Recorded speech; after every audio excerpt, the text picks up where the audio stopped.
There is a briefing they give you before a first contact insertion. It runs 47 minutes. I know because I timed it twice.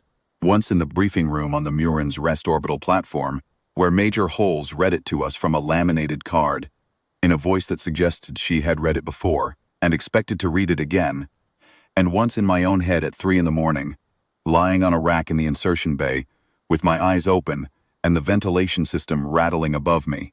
The briefing covers rules of engagement, communication protocols, containment posture, extraction windows, chain of command, in the event of casualties at the command level. It does not cover what to do when the alien vessel has already landed, has been on the ground for 11 hours before anyone thought to insert ground personnel, and has not moved, spoken, broadcast, demonstrated any observable behavior at all. It does not cover that situation, because that situation was not supposed to be possible. My name is Nella Over. I was Staff Sergeant, 3rd Rapid Descent Company, Garnet Brigade, at the time of the Verath landing at Murin's Rest. I have since been promoted twice, and I have since given my own version of that briefing to other Marines, and I read it from a card in a voice that I hope does not sound like Major Holes's voice, though I suspect it does. What I tell them that Major Holes did not tell us is the part about what first contact actually costs the person standing in it. Not physically. I mean the other thing. The thing that happens to your understanding of what you assumed the universe was. When the universe corrects you in person, that part is not on any laminated card. It should be. Murin's Rest was a colony world, mid-tier, agricultural and light manufacturing, 140,000 civilians spread across 3 settlement zones, with the colonial capital at Avron sitting in the middle of the primary continent's largest river delta. The world had been inhabited for 60 years. It was in every administrative sense unremarkable, the kind of planet that appeared in sector reports as a stable line item and nowhere else.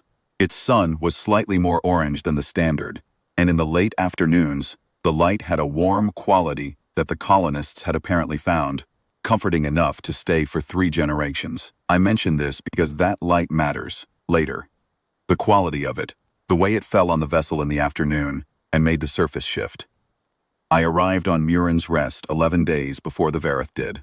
It was a routine rotation for my company. Presence assignment, no anticipated threat level above low. Garrison, work with some joint training components alongside the Colonial Defense Force. Priest and Paler and Tow were all with me from the beginning of the rotation. Togue was 19, and it was his first posting outside the training track, and he had the specific alertness of the very young, who are aware that they do not know what they do not know. He was a good Marine already. I had told him this, which surprised him because he was expecting to be told what to improve, and I had found that surprising him this way made him try harder than criticism would have. We were 3 days from the end of the rotation when the Verath arrived. The Verath vessel appeared in low orbit at 3:17 local time.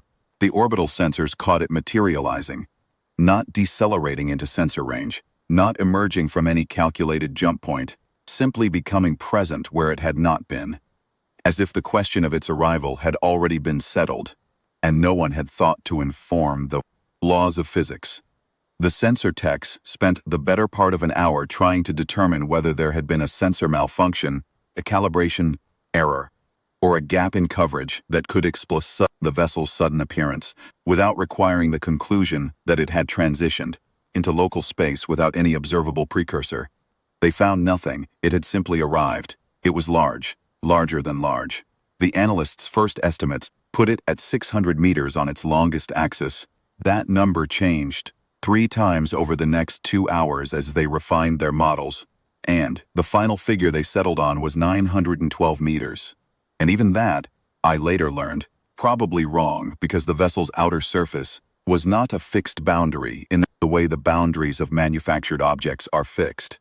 It moved. In long, slow cycles, the hull surface expanded and contracted by small amounts, fractions of a meter, but measurable, consistent, rhythmic in a way that had only one obvious interpretation, and that interpretation was not mechanical. The vessel did not respond to hails. It did not power weapons. It did not take any aggressive action. It descended. That is the word they used in the incident reports. Descended. As though it were a weather event, which perhaps, from a certain altitude it resembled. It came down through Murin's Rest's atmosphere slowly enough that there was time for the orbital platform to scramble 3 rapid response wings and 4, the Colonial Defense Command to fully evacuate a 12-kilometer radius around the projected landing site, happened to be the northern agricultural district of Avran, a flat zone of managed fields and processing facilities, sitting 3 kilometers from the edge of the city proper. By the time the vessel settled, and I will use that word too, settled, because it did not crash or land, so much as it found a resting position the way water finds level. Half of the northern district's infrastructure had been redistributed by the pressure wave of its descent. No one died in the landing. This was considered, by the command elements watching from orbit, to be a positive sign. I considered it a sign too, but I was not certain it was the same sign. A vessel that size, descending with that precision, threading the available ground space with a tolerance that left the nearest structures standing, that was not accident. That was not carelessness. That was a level of control over its own movement that implied capability. Capability of that order was a different thing to contemplate than what the word positive normally suggested to me in a briefing room. 0900, the vessel had been on the ground for nearly 6 hours and had not done anything. The orbital platforms held their distance. The rapid response wings held their distance. The colonial defense perimeter held its distance at the 3-kilometer line. According to vehicles and equipment that, from the orbital feeds, looked like a child's ring of blocks around something much larger than the blocks. The vessel sat in the flat agricultural ground north of Avran and did not move. From the orbital feeds it looked organic. That word or cheer in the analyst's traffic at around hour 4. Organic. The hull surface was not metallic. It was not composite.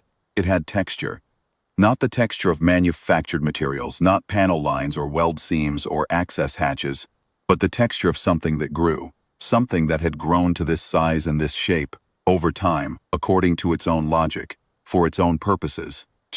I was in the garrison facility when the first analyst reports came through, eating breakfast and reading the traffic on my compad. Riss was across the table from me, doing the same, and when I looked up at her, she looked up at me, and neither of us said anything for a moment. Then she said, "Organic." I said, "That's what it says." She considered this.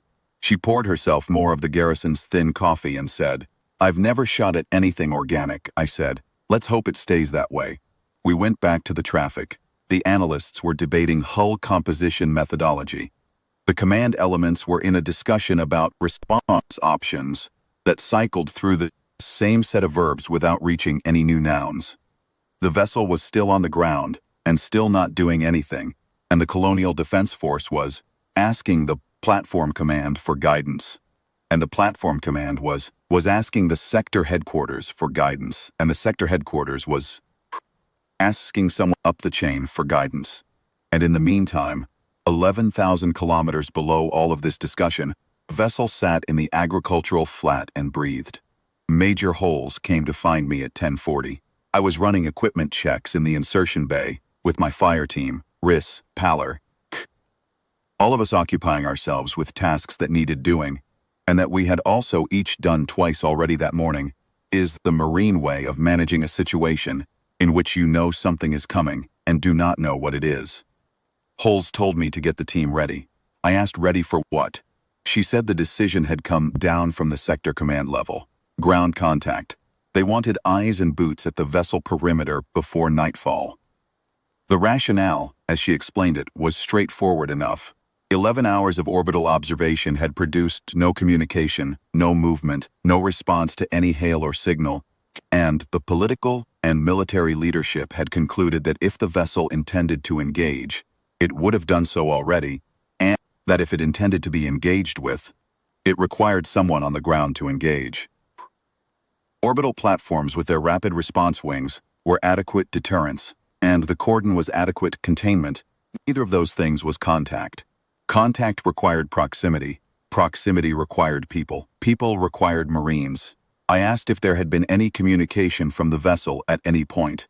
Holes said no. I asked if there had been any movement, any change in the vessel's configuration, any indication it was aware of the orbital observation platform's form, or the cordon on the ground. She said the analysts were undecided on the last point, but no on the first two. I asked what our rules of engagement were. She handed me the laminated card. I read it. It said what it always said. I folded it and put it in my thigh pocket. Paller, who was standing near enough to observe this exchange, said nothing. He had been in the company for 8 years and had learned to read Holz's face, the way you learn to read weather. He began rechecking the equipment he had already checked. Togue asked me quietly as Holz left whether this was going to go badly. I told him I didn't know. He asked me whether I was worried. I told him I was always worried, because worrying was part of the job. And the soldiers who told you they weren't worried were either lying or not paying attention, and that neither of those was a quality I wanted in a fire team. He thought about this and then said he was worried too. I told him good. He went back to his equipment check, and he did it correctly, and without rushing it. And I thought, not for the last time, that he was going to be a fine soldier. The descent to the surface took 18 minutes in the insertion shuttle. I spent the first part of it going over the approach protocols with the team. Nothing elaborate. Standard contact adjacent posture, weapons ready but not presented, communication discipline, base seeing maintained. The team knew all of this, saying it was about establishing the rhythm of shared understanding, the particular calibration of a team about to do something none of them had done. 4. The middle part of the descent I spent looking at the tactical feed on the bulkhead display. The vessel was visible from 300 kilometers out. It sat in the middle of the agricultural flat, like something that had always been there and had simply been hidden until now. Not intrusive in the way that a large manufactured object is intrusive. Not sitting against its environment, in the way that metal and composite sit against natural ground, related to the land around it in a way I could not immediately parse. Something about the scale. Something about the coloration, which from altitude appeared to match, not exactly, not camouflage, but in the same register as the surrounding terrain. The amber of the hull against the amber of the late morning fields. The deep brown and green of the lower structures against the dark earth of the flat. It was not designed to blend, but it was designed by something that had grown in a landscape similar to this one, or in a landscape that understood this one, and that showed. The last 10 minutes of the descent I spent not looking at anything in particular. The rest of the team did the same, in their individual ways. Riss looked at her hands. Paller looked at the floor. Togue looked at the bulkhead and then at Riss's hands, and then at his own hands, and then at the floor. This was fine. This was the mind doing what it does before the thing it has been told to do. We landed 2 kilometers from the vessel perimeter. The colonial defense had cleared the zone, and there was no one on the ground between us and the vessel, but the wind through the field grass and the silence that had settled over the agricultural flat since the vessel came down. That silence was extraordinary. Murin's Re's agricultural world and agricultural worlds have sound, machinery, birds, the ambient biological noise of working land. 3 kilometers around the vessel had none of it. Not because the vessel was producing anything that suppressed sound, because everything that could leave had left. I deployed the team in approach formation, and we walked. The vessel was bigger on the ground than it was in the orbital feeds. I knew it would be. The mind adjusts to scale when the object is distant. It fails to adjust when you are standing in a field 200 meters away, and the thing rises above you, and continues rising until your neck aches. From looking up, it occupied a space that the sky had previously owned. It displaced the horizon. That is not an exaggeration. It was wide enough and tall enough that it interrupted the line where the land met the air, and the agricultural plain behind it simply stopped, visually replaced by hull. The hull surface up close was extraordinary. I stood at 100 meters, and Riss stood beside me. And we both stopped walking at the same moment without communicating, because there is a point at which the visual information simply requires time to process. The surface was not smooth. It was articulated, not in the way manufactured surfaces are articulated, not panels and seams, but in the way skin and bark and shell and coral are articulated. Layered, grown, each element shaped by its relationship to the elements adjacent to it. There were structures along the lower hull that I can only describe as fins, buttresses, curved, tapering, anchoring the vessel to the ground in a manner that was at once structural and organic, and where they met the earth they had spread, the way roots spread, finding purchase in the soil. In 11 hours on the ground, the vessel had grown into the land, not deeply, not aggressively. But the connection was real. The hull surface moved, not violently, not alarmingly, in the way a chest moves when something is breathing inside it. A long, slow expansion and the slow return, a cycle on a timescale of perhaps 30 seconds, barely perceptible but unmistakable once you had seen it. The entire vessel, breathing. I noted this in my feed the platform. My voice came out level, which I credit to training. The platform arm acknowledged, told me to hold position and await further instruction. I held position. Chris and Paller held position on either flank, and Togue held position behind me, and the vessel breathed in front of us, and we waited. The wait lasted 14 minutes. I know this because I was counting. In the way you count things, when the alternative is not counting them, then the hull changed. There is no better word than changed. A section of the lower hull, 40 meters wide, running from ground level to a height of perhaps 30 meters, altered its configuration. The surface did not open in any mechanical sense. It did not hinge or slide or retract. It reorganized. The layered structures that composed the hull in that section shifted their relationship to one another, and the section became permeable, and then it became translucent, and then it became an aperture. Not a doorway, not a hatch, an opening that the hull had chosen to become, the way a pupil chooses to widen. Inside the opening, inside the vessel, there was light, but not the light of illumination systems, not the cold white or the warm amber of any artificial lighting I had encountered. It was bioluminescent. The interior of the vessel glowed, in patterns, in colors that shifted slowly the way clouds shift, and the light came from the hull interior itself, from surfaces that were alive and generating light as a biological function, and the overall effect was of standing at the edge of a deep forest at dusk, when the forest is full of things that glow. Blues and greens and a deep pulsing amber that waxed and waned in long rolling cycles. Not random, not decorative, patterned in the way that things are patterned, when the pattern carries meaning. I reported this to the platform. The platform told me to hold position and maintain weapon ready. I had been maintaining weapon ready. The weapon was in my hands, and my hands were in the correct position, and my hands knew their work. What changed, when the aperture opened and the light came out of it, was not my hands. What changed was something in the center of my chest, some readout of the situation that had been running on a threat assessment frequency. And that shifted. Without my authorization, different frequency. One I did not have a name for, one that registered something I cannot characterize as tactical information. But that was as real as any tactical information I had ever received. The Verath appeared in the opening. I had read the analyst reports. I knew what the orbital sensors had inferred from the vessel's profile. I knew the theories. They were theories. And the Verath that appeared in the aperture of their vessel were not theories. There were 3 of them. They were large. Not as large as I had feared, not the enormous alien forms that populate the wilder end of contact speculation. Large by human standards, perhaps 2.5 meters in height, and wider than the height suggested, their mass distributed in a way that was not mammalian, not bipedal, not organized around a central vertical axis. They moved on 6 limbs, 4 of which served as legs when they walked, with a gait that was efficient and unhurried, the gait of something that had never needed to be faster than it was. The other 2 limbs were held forward and upright, and those forward limbs ended in structures that were part hand and part something else. Something that was both manipulative and sensory at once, flexed and extended and sampled the air in small, precise movements, reading it. Their exterior, their skin, though that word was barely adequate, was continuous with the hull in quality if not literally. The same register of surface, layered, alive, shifting color in response to light and, I understood later, in response to internal state.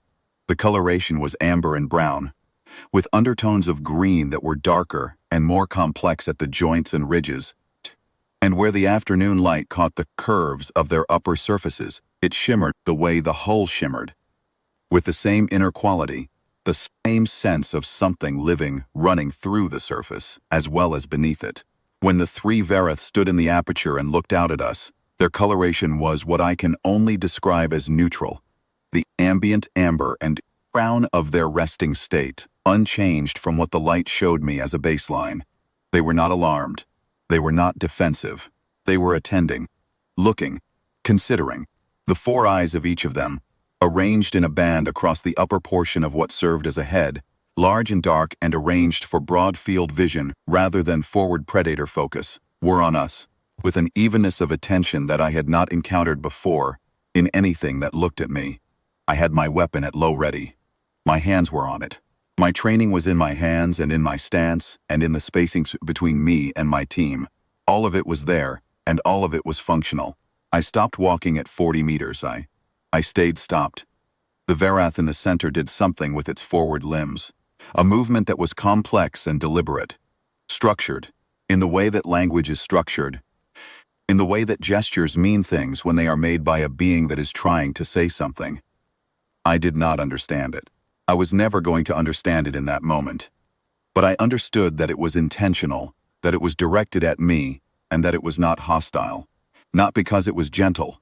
I do not know whether it was gentle. I had no frame for that judgment. Because it was patient.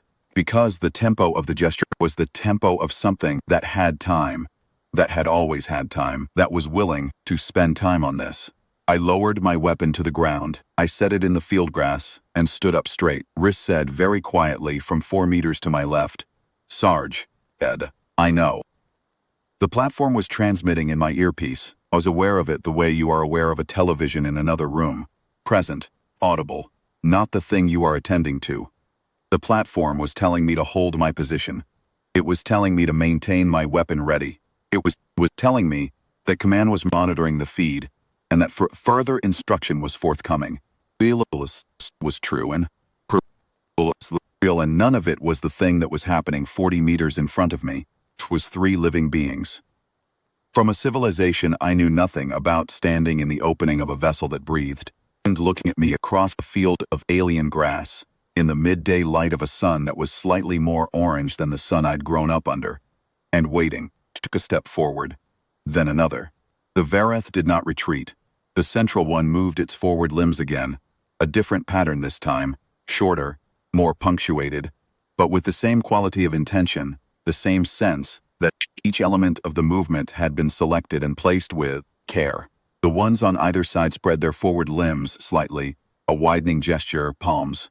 If that word applied turned out, and I later learned that this was the Verath equivalent of openness, of making oneself available, of saying, "We see you. We are not closed to you. Come closer if you are willing." At 30 meters I stopped again. This close, I could see their eyes clearly, dark, wide, taking in the full field around them, with a quality of attention that was neither aggressive nor passive, but simply comprehensive, the way good sentinels attend to the full perimeter. They were on me, each eye of each Verath, simultaneously, giving me the same portion of their attention they gave to everything else visible to them.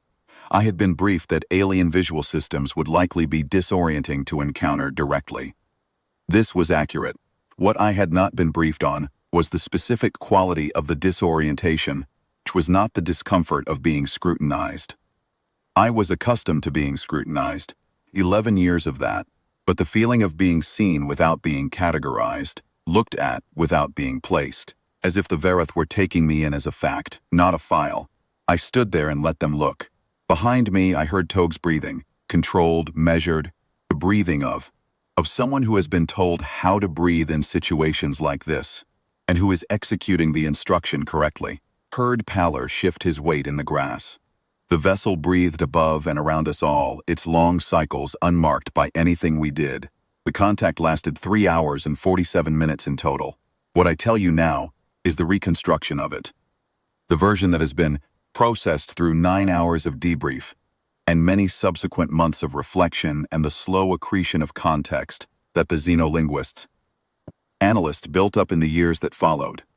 In the moment I had almost none of this context. In the moment I had my training, my team, the field grass under my boots, and the evidence of my own senses.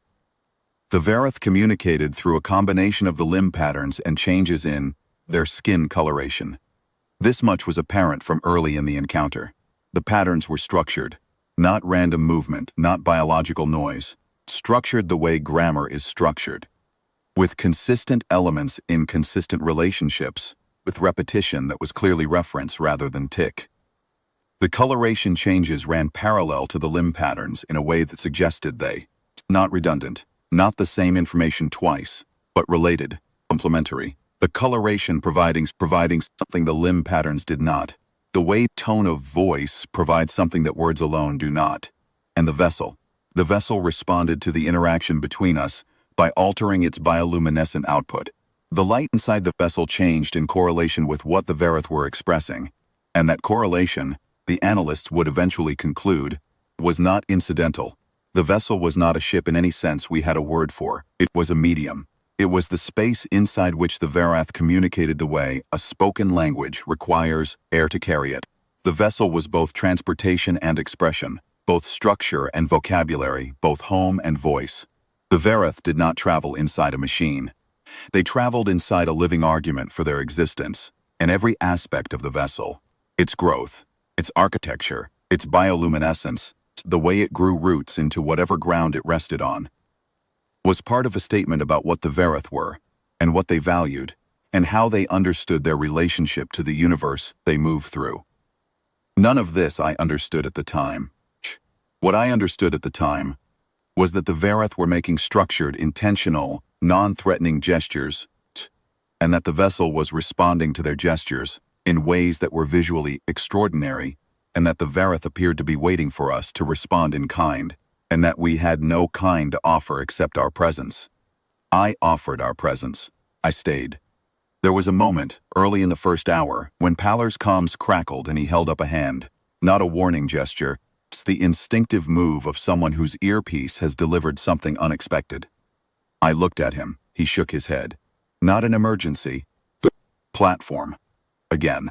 Running through the rotation of instructions, that command was cycling every few minutes to establish that the chain of authority was intact and functional. I turned back to the vessel. The Verath in the aperture had not moved during the comms interruption, had not reacted to it. This struck me as significant, and I noted it later in the debrief. Either they had detected the transmission and assessed it as non-threatening, which implied sensor capability we had not confirmed, or they were simply untroubled by the small noises and movements of a contact team managing its own logistics, which implied a depth of patience I had not encountered in any adversarial context. Patience as a structural feature, not a tactic. I watched them for the rest of the first hour, and I thought about patience as a structural feature. About what kind of civilization develops it, kind of problem it solves. Human patience is mostly trained, cultivated against the pressure of urgency, against the biological pull of rapid response, against the institutional imperative of results measured in short cycles. It is something we work at. It is not free. The Verath patience did not look like something they worked at. It looked like a condition of being, as if urgency were simply not part of their register, not because nothing had ever threatened them. A civilization that had survived to build living, the vessels and cross the distances between stars had certainly faced threat, had certainly developed the capacity to respond to it. But because they had long ago made the distinction between the speed a situation required and the speed their nature preferred, and they had arranged their lives accordingly. The contact was proceeding at the speed their nature preferred. If that was slow by human measure, then the contact would be slow. The contact would be as long as it needed to be. I found in the second hour that I was adjusting to this. My own urgency, the pull toward resolution, toward the outcome, toward the next thing, was still present. It was losing purchase. The vessel breathed. The Verath offered their gestures and waited. The afternoon moved across the sky at its own pace. And I stood in the field, and I watched and I let the contact take the time it took. This is the thing no briefing can produce. The specific capacity to be in an unfamiliar time frame without fighting it. The briefings can tell you contact may take longer than expected. They cannot give you the felt experience of time that belongs to a different kind of mind. The experience of being patient not as an effort but as a reception. Receiving the tempo of another being and allowing your own tempo to shift toward it. I am not certain I achieved this, but I moved toward it in those 3 hours and 47 minutes, further than I would have predicted. The Verath helped. The vessel helped. The afternoon light of Murin's Rest, slightly more orange than the standard, helped in ways I cannot fully explain. Riss joined me at 20 meters without being told, the way good soldiers do things that need doing. She stood beside me, and she watched. And after a while, she did something that I would not have done, and that I credit, in retrospect, as one of the most useful things that happened in those 3 hours and 47 minutes. She sat down in the field grass. Just sat, cross-legged, weapon in her lap, looking at the Verath in the vessel aperture. Sitting is a posture of patience, of willingness to wait as long as the other party needs. I don't know if she was thinking about it that way. I don't know if she just needed to rest her legs. But the Verath's coloration shifted after that, and the shift was visible even to me, who had no training in reading it, and the analysts later annotated it as positive engagement, and I have always thought the sitting is why. After the first hour, the gestures of the central Verath became different in quality, not different in content. Since I had no content to compare, different in their orientation, more offered than presented, more like instruction than like assessment, slower, more deliberate, pauses that felt invitational, as if they were saying, look at this thing we do with our limbs, look at the pattern, try to find it again, in the next one, we will repeat it until you do. We did not find it again. But we kept looking, and they kept offering, and that was something. At the end of the third hour, the central Verath did the thing I have thought about every day since. It moved forward, out of the aperture, down to the ground. On 6 limbs, walking in the grass, leaving the vessel behind it, coming toward me at the unhurried pace of something that has decided. Not cautiously, not aggressively, with the settled directness of something that knows what it is doing and is at peace with the cost. Every instinct in 11 years of training told me to step back, to reassess the threat posture, to create distance in space and the option of options. I stood still. It stopped at 10 meters, this close. I could see the detail of its exterior in ways the distance had not permitted. The layering of its surface was extraordinary. Not scales, not bark, not skin as I understood skin, but something that had its own word in whatever language the Verath used, something that had been built up over years the way a tree builds up rings, each layer recording growth, recording experience, recording the passage of time in its biology, where the afternoon light caught the upper ridges of its form. The surface shimmered with the same inner quality as the hull of the vessel, and I understood in that moment, looking at it from 10 meters, that the vessel and the Verath were made of the same life. Not metaphorically. The biology that generated the vessel was the same biology that generated the Verath, differentiated by purpose the way a hand and a lung are differentiated by purpose, but share the same organism. The Verath did not build their vessels. They grew them. They were, in some deep sense, continuous with them. The Verath's coloration in this proximity was extraordinary. The ambient amber, broken through by something deeper. A brown that was almost purple at its edges, and running through this, in thin patterns, something that was close to gold, warm and specific, and not like the rest of the coloration. Something that the analyst would later classify as reserved for intentional, formal communication, for the moments when the Verath were saying something that mattered. It extended one of its forward limbs toward me. Not reaching, not grabbing, extending. The limb tip, the structure that was part hand and part sensory apparatus, the part that read the air, was open, the way a hand is open when it is offered rather than demanded. I looked at it for a long moment. I looked at the open structure at the end of the limb. I looked at the 4 eyes in the band above the body. I looked at the vessel behind it, breathing in the afternoon light, and at Riss beside me, who was looking at me with the particular expression she gets when she is waiting for me to make a decision and is prepared to support whatever it is. I looked at Tog, still in position 20 meters behind me, exactly where I had told him to stay, doing his job. I thought about the laminated card in my thigh pocket. I thought about what it means to be the first person in the field. The thing they cannot brief you on, the thing the card cannot carry, is not what to do, but what not to do. Do not let the protocol become a wall between you and what is actually happening. Protocol is a floor. Something to stand on, something solid, not a room. You stand on it and you face what is in front of you. Took off my left glove. I don't remember deciding to. My hands remembered the decision without me.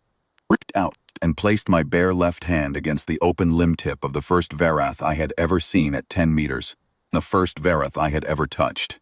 It was warm. Not the warmth of a machine that generates heat as a byproduct. The warmth of something alive that is warm because warmth is part of what it is.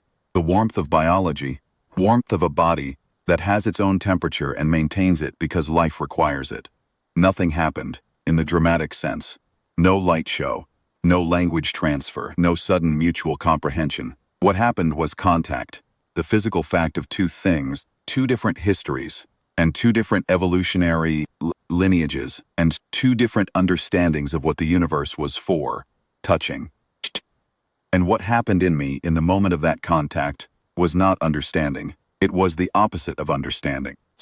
It was the collapse of every assumption I had built around the word alien, which I had used for 11 years to mean something distant and dangerous and other, and the replacement of that assumption with the simple, unglamorous, irreversible fact that this was another kind of living thing, that it had crossed whatever distance the Verath crossed to be here, that it had landed in a field, that it had waited, that it had walked out of its vessel to offer this, and that whatever it was thinking in the moment our surfaces touched, it thought enough to do this thing carefully. The limb tip was sensitive. I could feel it reading me the way I felt it, not passively, not like touching a surface, but actively, gathering. The small movements of the sensory structures against my palm were deliberate, systematic, thorough in the way that listening is thorough when the listener is fully attending. 30 seconds. Perhaps a little more. Then it withdrew, and I let my hand fall. And the Verath stood in front of me for another 20 minutes. And in those 20 minutes, it produced more of the structured gestures I had been watching all afternoon, slower, more deliberate than anything it had done before, and the vessel behind it shifted its interior light in long, rolling patterns, amber to gold to a deep, resonant blue, rolling from one end of the aperture to the other and back again, and I now understand that those light patterns were documentation. The Verath recording the encounter in the medium of the vessel itself, making the contact permanent in the archive of their biological technology. In the same moment it was happening, the contact was being written into the vessel's biology, stored in its living memory, preserved in a form that would last as long as the vessel lived. Then the Verath turned and walked back to the aperture, and the other two stepped aside, and it entered the vessel, and the aperture began to close, the hull reorganizing its components the way it had reorganized them to open, with the same patience in reverse. Wrist touched my arm, she said. You okay? I said. No. She thought about this for a moment and said, Is that bad? I said, I don't think so. I picked up my weapon from the field grass. I secured it. The aperture had closed. The vessel was whole again. It breathed in the afternoon light and did nothing else. And we stood in front of it. And I noted in my feed to the platform that contact had been concluded, and that the contact had been non-hostile, and that I was recommending we maintain the ground perimeter and await further development. Platform acknowledged. Command was pleased with the outcome. The debrief lasted 9 hours, and I gave the same account 12 times to 6 different people with 6 different ranks. What I could tell them was accurate, and I told it accurately. What I could not tell them, not because I was withholding it, but because I did not have the words for it, was the quality of those 30 seconds. Contact, the warmth, the deliberateness, the specific sensation of being gathered, being attended to, being the subject of a careful and unhurried inquiry by something that had come a very long way to inquire. The Verath vessel remained on the ground at Murin's Rest for another 6 days. During that time, there were 4 more ground contact events, none of which I was present for. I was in debrief and then on orbital until my company's extraction window. The contact teams brought in specialists in xenolinguistics and biosignature analysis and structural biology, and those specialists began the long, patient, imperfect work of constructing the first framework for understanding the Verath. Is still incomplete. and will remain incomplete for a generation, and which is probably wrong in ways we will not understand for much longer than that. When the vessel departed on the seventh day, it did so the way it had arrived, without announcement, without observable preparation, simply becoming absent where it had been present. The impression of its resting place left in the agricultural ground, like the mark of something very old that had briefly returned to a place it remembered. The buttress roots had withdrawn cleanly. The soil was undisturbed except for the compression. Few square kilometers of field grass had been lightly altered in their coloration. Not dead, just changed. The biology of the grass responding to the presence of the Verath vessel. The way all biology responds to proximity to something alive and large and generating its own chemistry. The field grass grew back. It is currently indistinguishable from the surrounding growth. When I was told this, in a routine update from the Murin's Rest Colonial Administration, forwarded to me as a matter of record, I sat with that information for a longer time than the information seemed to warrant. Field grass grew back. The land absorbed what the Verath left. The impression of their vessel's resting place was there, and then it was not there, the way the impression of a great weight gradually levels when the weight is removed and time runs over it. The only difference was in the soil, in something at the cellular level that the analysts could measure but could not yet fully characterize. The land was changed. It was not harmed. It was changed.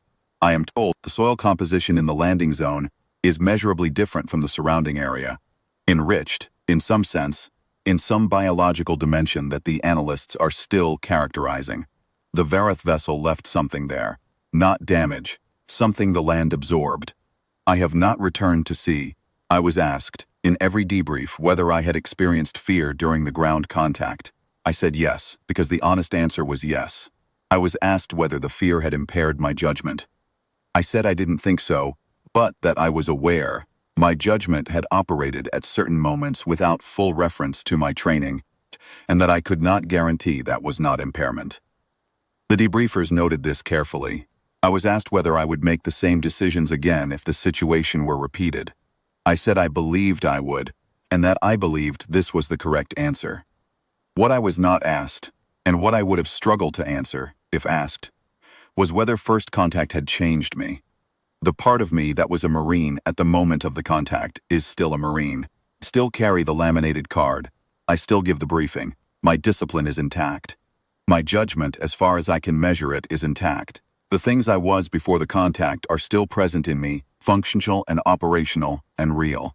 But there is also this.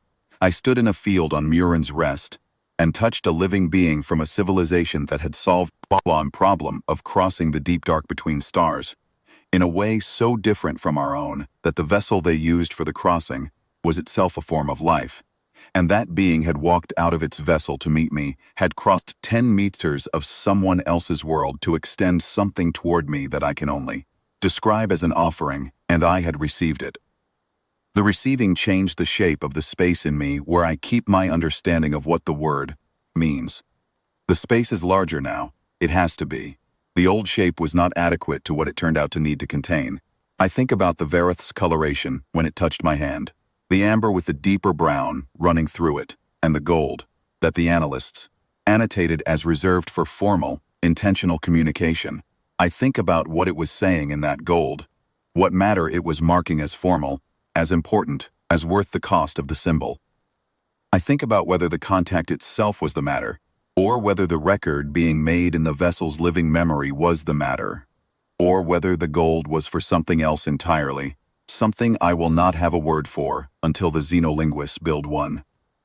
I think about what the Verath understood about me in 30 seconds of contact. Not much, probably less than I understood about them, which was close to nothing, but something, the temperature of my skin, its texture, the slight tremor in my palm, which was not fear, or not only fear, but also the physical expression of the effort of standing still when everything in you wants to move. Whether the Verath read that as what it was, I do not know. Whether they had an equivalent, the effort of stillness in the presence of something that might require movement, I do not know. Whether they found it interesting, or meaningful, or worth the gold in their coloration, I do not know. What I know is what I felt in those 30 seconds. Warmth and patience, and the particular quality of attention of a being that has decided you are worth its time. That is not nothing. That is, in fact, the foundation of everything that has been built since.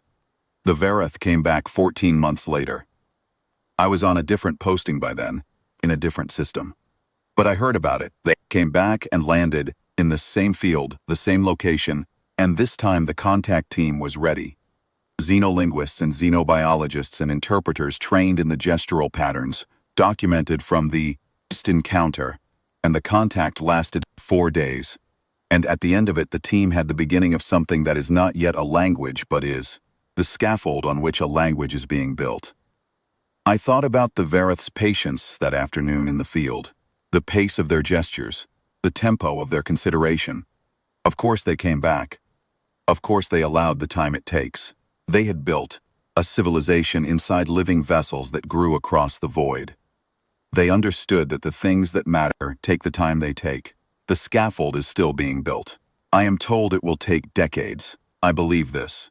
I believe the beings that built a vessel that breathes, that grows roots in foreign soil, that documents an encounter in living light, beings that understand the difference between the time something takes and the time something is worth. I carry the laminated card. I give the briefing. When I finish the 47 minutes, I add something that is not on the card. I tell them, the protocol will not be enough. Training will not be enough. Nothing will be enough, in the sense of making you ready for the thing itself. And this is fine. It is, perhaps. Because the thing that first contact requires is not readiness in the way training produces readiness. It is presence. The willingness to stand in the facts of what's happening and let it be what it is, without flinching from the size of it, but reducing it to the categories you arrived with. The Verath stood in an open field and waited for us to come to them. They did not flinch from the weapons we carried, or the orbital platforms above them, or the rapid response wings holding station at the edge of the atmosphere. They waited with the patience of something that has made a decision and is at peace with what the decision costs. The least we could do was walk toward them. The least I could do was hold out my hand. Both sides changed.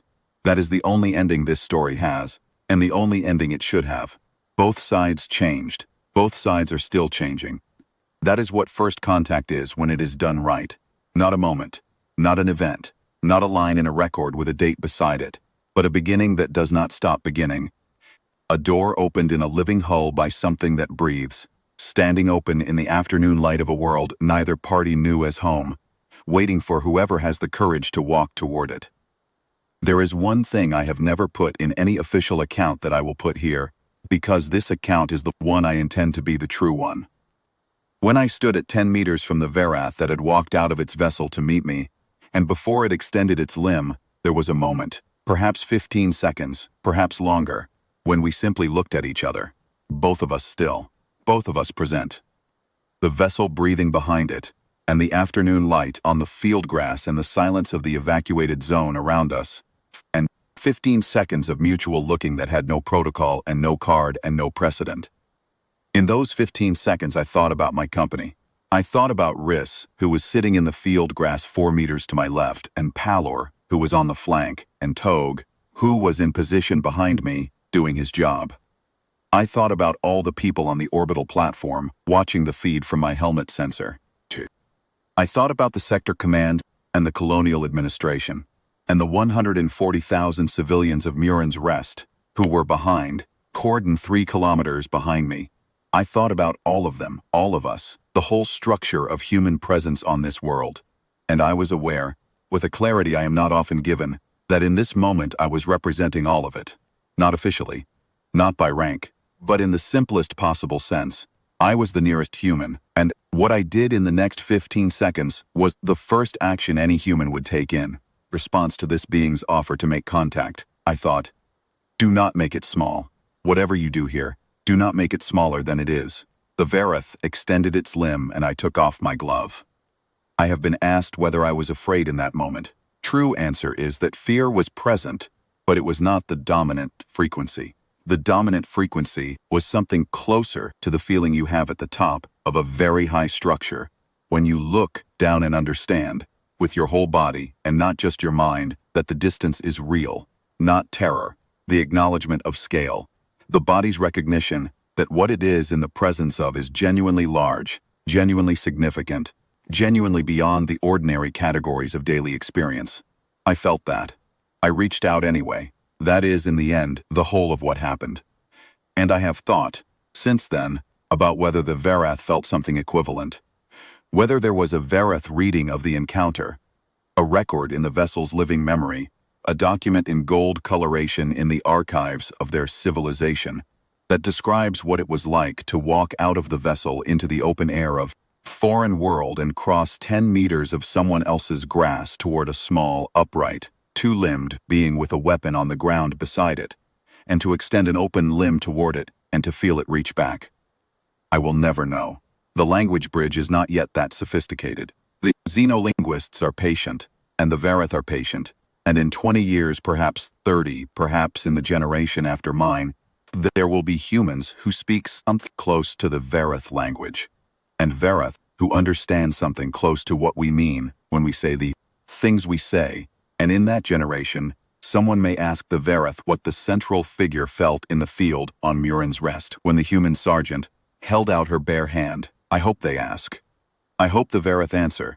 I hope the answer something I would recognize, not because I need to be told I did the right thing, but because the thing I most want to know about the universe, the thing I have most wanted to, since I was a child, looking at the sky from a world with an ordinary sun, is whether the other things out there that look at the sky feel anything like what I feel when I look at it. Whether the dark between stars means something to them the way it means something to me. Not nothing, simply distance.